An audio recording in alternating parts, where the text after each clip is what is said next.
arkadaşlar, köpek kovucu ses denemesi yapacağız. Bakalım köpeğimiz kaçacak mı? Evet, peşimizden geliyor. 49 Hz şu anda. Biraz daha ileri alalım. Bu şekilde bir ses yapıyor.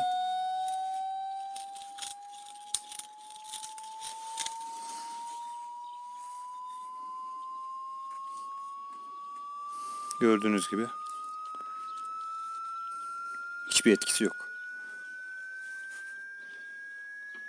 O yüzden bu sese güvenip, bu şekilde uygulamalara güvenip kesinlikle köpek saldırısından korunacağınızı düşünmeyin. Şimdiden uyaralım.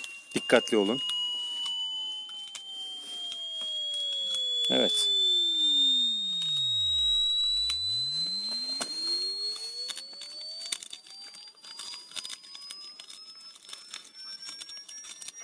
Hiçbir etkisi yok. Aksine peşimizden geliyor.